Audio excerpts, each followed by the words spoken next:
That their place in the third division next season is safe. Nevertheless, for the thousands of Carlisle fans who turned out on Saturday, everything has been too close for comfort this season.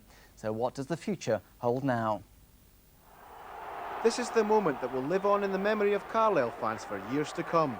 In a script that even Roy of the Rovers would have looked twice at, United keeper Jimmy Glass pops up to score the winning goal that secures league football next season. But while United fans celebrated, many were unaware just how close their side came to being relegated. Only a second and a half after the restart, the referee blew his final whistle. Meanwhile, blissfully unaware of events at Brunton Park, Scarborough's fans celebrated, believing their side had avoided the drop. The champagne corks were just about popping at the McCain Stadium when news of United's winner filtered through to the crowd. As the tears flowed, many Scarborough fans urged the club to protest to the Football League because Glass was signed after deadline day. Their tearful chairman, John Russell, says Carlisle's goalkeeping crisis was of their own making after they sold Tony Craig to Blackpool. But the protests have cut little ice with both Carlisle United and the Football League. United's commercial director, Jonathan Fuller, says, "We have nothing to worry about. The rules have changed to help and assist clubs who have to loan players. All clubs have taken full advantage of that.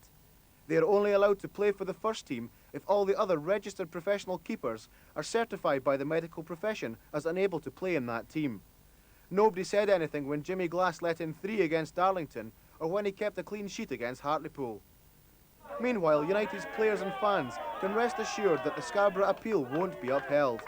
Football League spokesman Chris Hull says the 72 members of the Football League voted at the AGM in the summer of 1998 to enable clubs to register a keeper after the transfer deadline if they were left without a professional player for this specialist position through injury, illness or other circumstances. All 72 clubs were party to that change.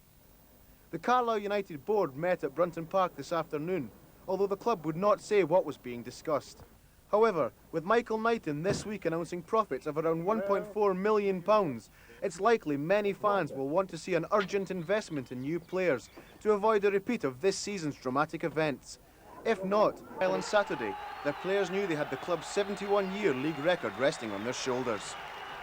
Spurred on by more than 7,500 Carlisle fans who packed into Brunton Park, the players were in no doubt how important it was to have league football in Cumbria. An agonising 90 minutes lay ahead for Nigel Pearson and John Halpin. It was United who were first to threaten. Graham Anthony's free kick headed onto the crossbar by Richard Tracy. United's fans thought this might be their day. Plymouth came to Brunton Park on the back of a 3-0 defeat by Scarborough and were in the mood for revenge. Martin Barlow's corner was headed back into his path.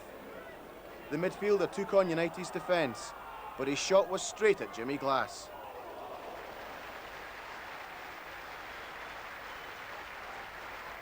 United did have the ball in the back of the net.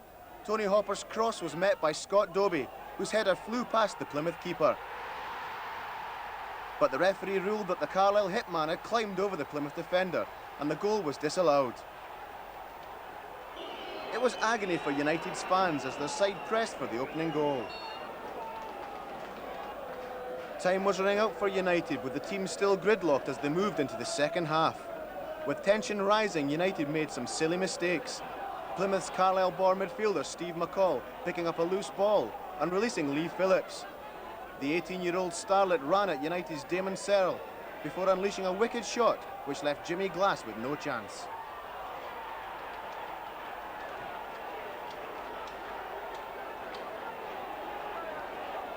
United's fans could only watch as the horror unfolded before them. It was a tense time for United's chairman Michael Knighton, who had been barracked by the fans throughout the game. The Blues fought back bravely in search of an equaliser. Jimmy Glass's long ball upfield eventually breaking to Graham Anthony. The former Plymouth midfielder's cross was only half cleared as far as David Brightwell.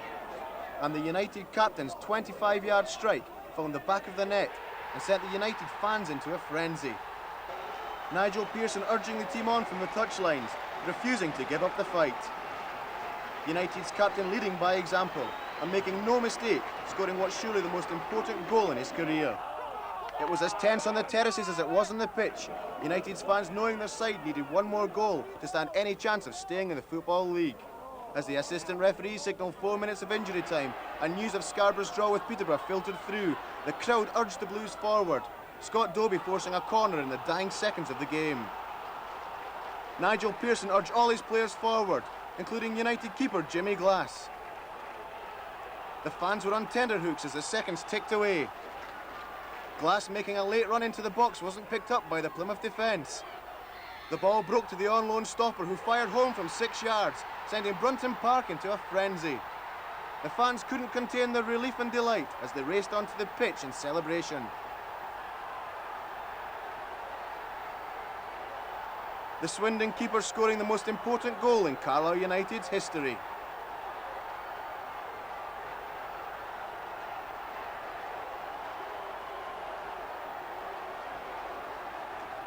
Amazingly, the referee blew the final whistle only 1.5 seconds after the restart.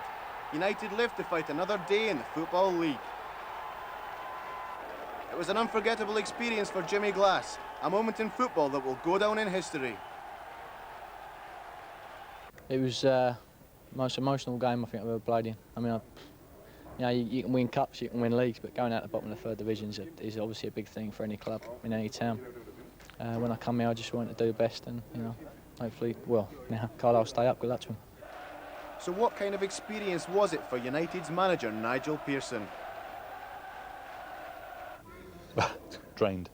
It's been an emotional day for everybody at the club, and I mean, it's just amazing that we've got out of it by the skin of our teeth, really.